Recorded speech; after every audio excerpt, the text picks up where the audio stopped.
Hi there.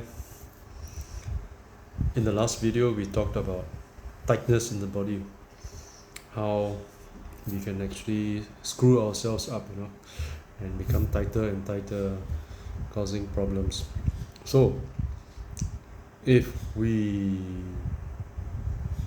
place ourselves floating on water, the need to be tight nearly disappears.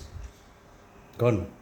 Why? Because water is providing us with some buoyancy, and this buoyant force is supporting us, from all angles, and there's no more need for the body to pull, towards the core, with that level of tightness or force, so that we don't fall apart. Okay, not falling apart means so that your joints don't get uh, yeah ripped off, ripped apart when you exert strong force for vigorous movements. So that memory in the muscles, muscles that hold you together when you are on land, don't need to be activated anymore once you are in water. It's safe. You won't fall apart.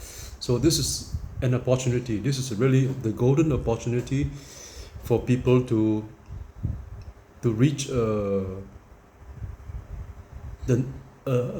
higher level of relaxation, a new level of being at ease with what's around them, with where they are existing, and in this case, on water or in water.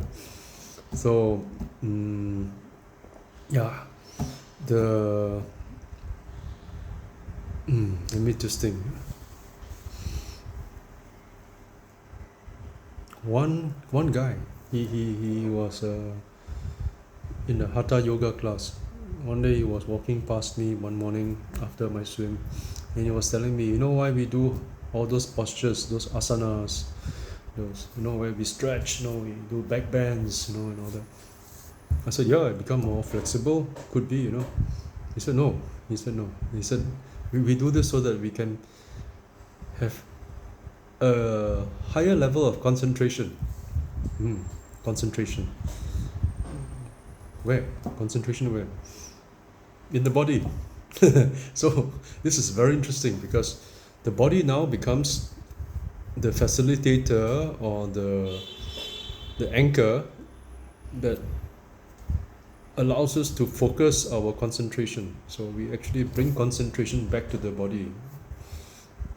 We bring back our awareness, our maybe mindfulness back to the body. That's really very significant. So, why do we need to concentrate? For many good reasons. Okay, let's say we are a student, we are trying to learn some new skill, or we're at school and we are trying to pass an exam, and the teacher is teaching something and we are not concentrated. We are not concentrating. We mind is drifting. We are thinking about video games, what we played last night, and we are thinking about what we're going to do later on, what we're going to eat and what we are going to do.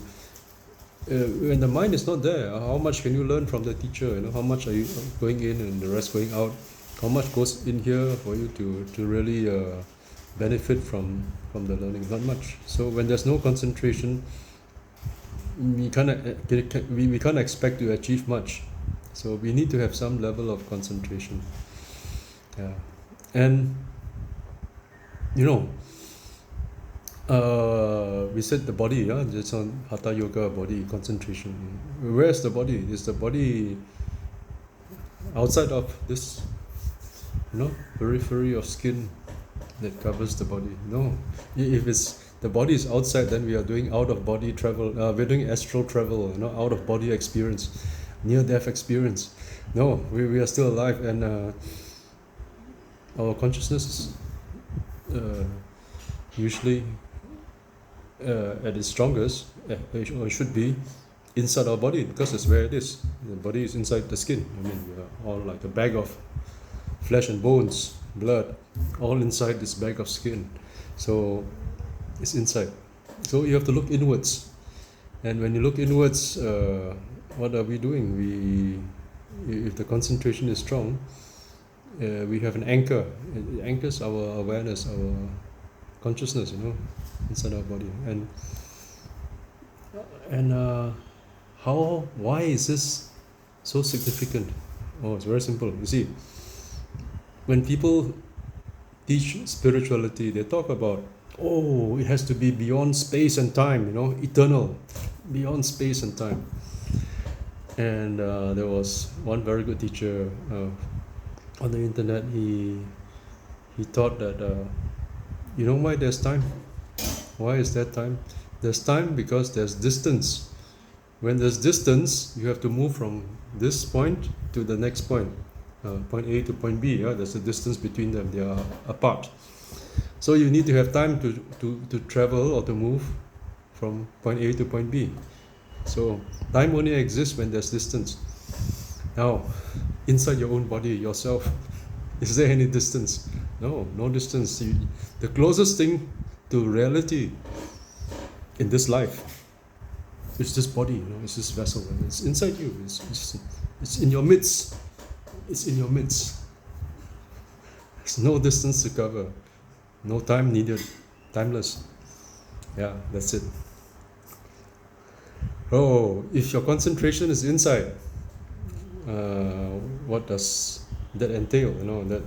What does that signify? You can achieve great things. Just like if you are concentrating when you're in school, you pass exams. You do well in school. So, okay, then let's say you have already brought back the concentration to your body.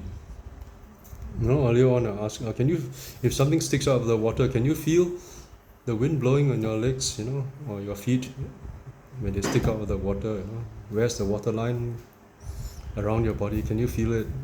Yeah, this is the awareness that we are talking about. So if you are training like this, you become very aware, and it becomes good too, because the earlier video we were talking about says that if you try to overcompensate, and you try to stick too much of a head out of the water so that you are very safe, so that water doesn't get into your nose,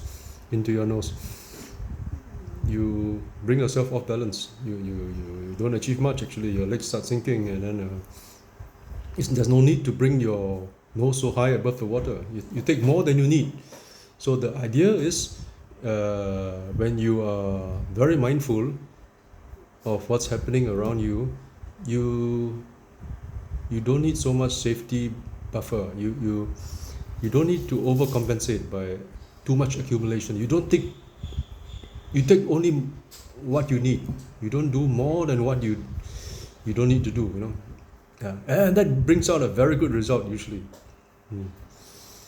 And the same thing with the antagonistic muscles, like anterior, posterior.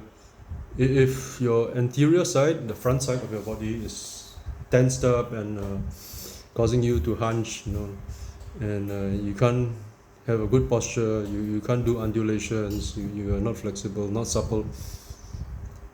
There's a lot of friction inside you, even to move, to walk, to do things in life takes a lot of effort. You waste a lot of energy. So if things are balanced, if the front part was just as strong as the back, the back at the front are just equally strong, then what happens? There's no need for extra tension in the core. The whole body becomes very loose and very flexible, and also very strong, because when you're pulling this way, nobody is pulling in the opposite direction. This guy totally lets go, and then when this guy is pulling, this guy knows how to totally let go. So then again, you have very good strength in the opposite direction, because everybody is pulling in the same direction. Nobody is like, there are half of them pulling that way, and then the rest pulling this way, and then fighting each other, self-defeating. Yeah. So we have to come to a level where we are in that state of balance. The antagonistic muscles, those pairs of muscles, one contract, one relaxes. They are working really well. That they do what they are supposed to do.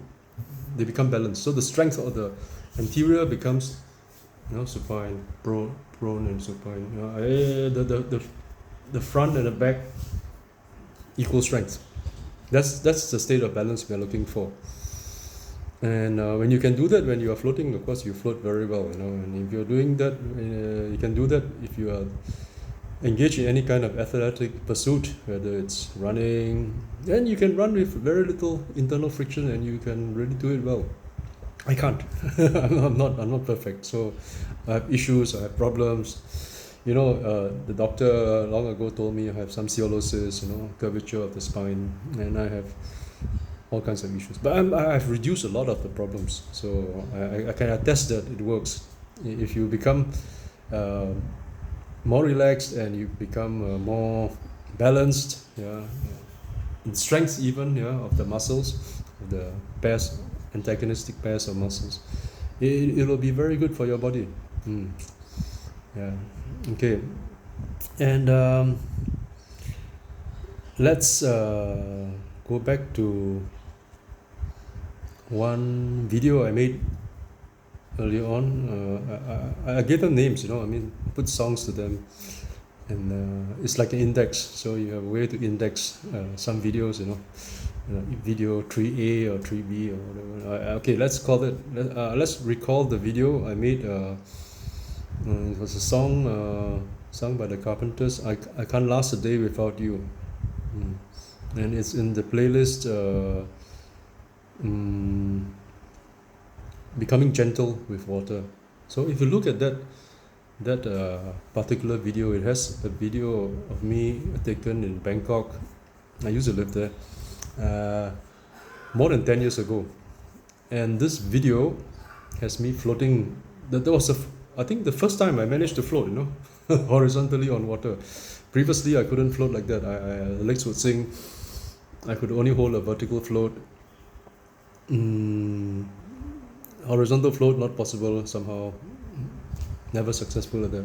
So that was when I first managed to do it, and using those principles, the counterweights above the head, throwing your hands overhead, and then arching the back, arching everything, looking up, chin up, everything. I did everything I could do. I was stiff, but I managed to just break that threshold. So I managed to do the first float more than 10 years ago, and that video shows me doing that. And if you look carefully at the video, you will find that I placed my two hands together, and my feet were also together, at the bottom there.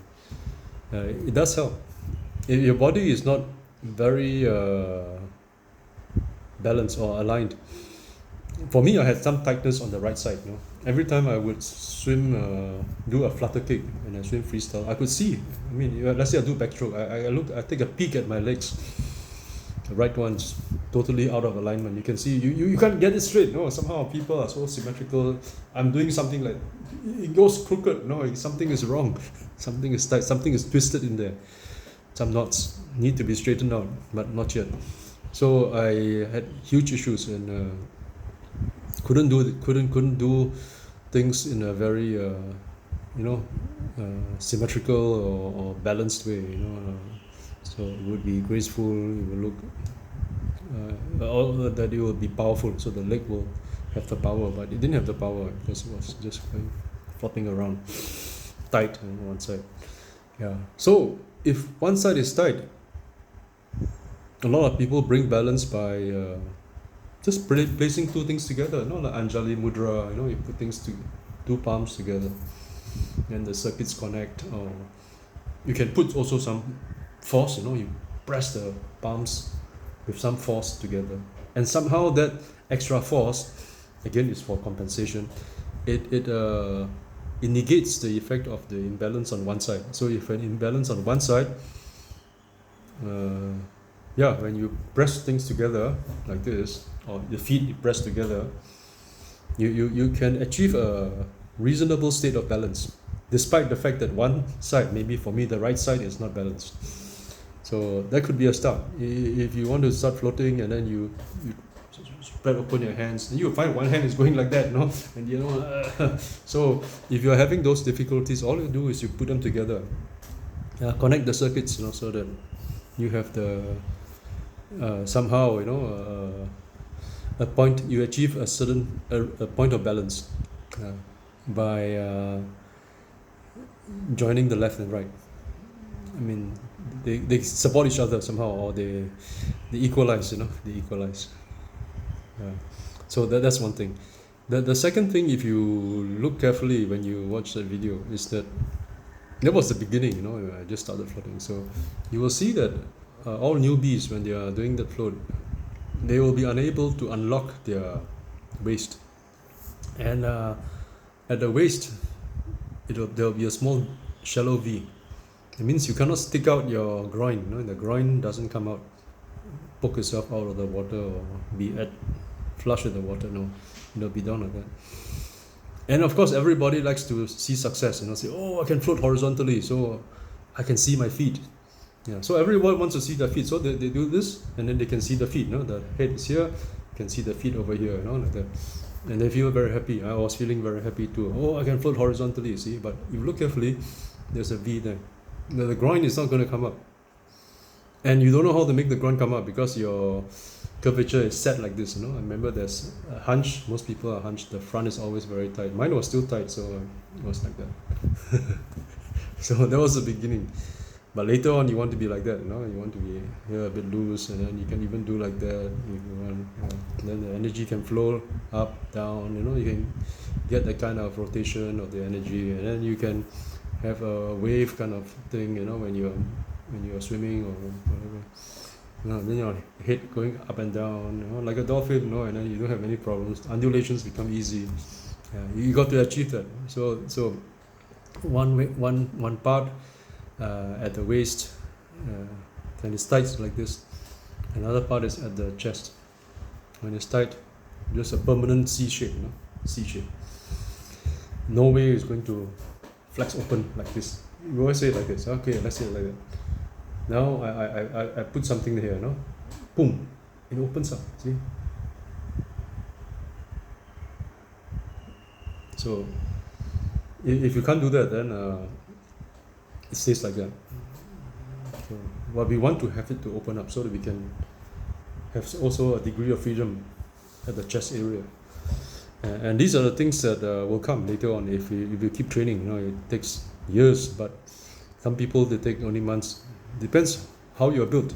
If you have a lot of problems originally, you have things that a lot of baggage on you. You have had a hard life. Then you need more time to unwind.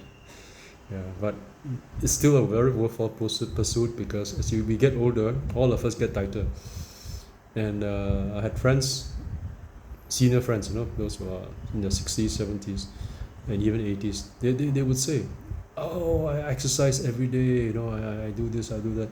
And if I can just maintain my level of mobility, my level of, my physical capabilities, if I could just maintain it, I'll be happy. I don't want to become like, break a master's record, or, I don't want to like do something tremendous, or I just want to maintain. I'm happy as it is. So all of us don't want to end up degenerating, to a level where it affects the quality of our life. So it's a good thing to stay relaxed and to somehow know the mechanisms that cause us to tighten up, and find those keys, or those the linchpin, where you just pull out the linchpin and then the cock rotates again. The wheels rotate, and when they rotate, all over your body inside, you have how to say, free movement, less friction, and life will be easy, a lot easier. So that's what I want to share with this video. Thanks very much for listening.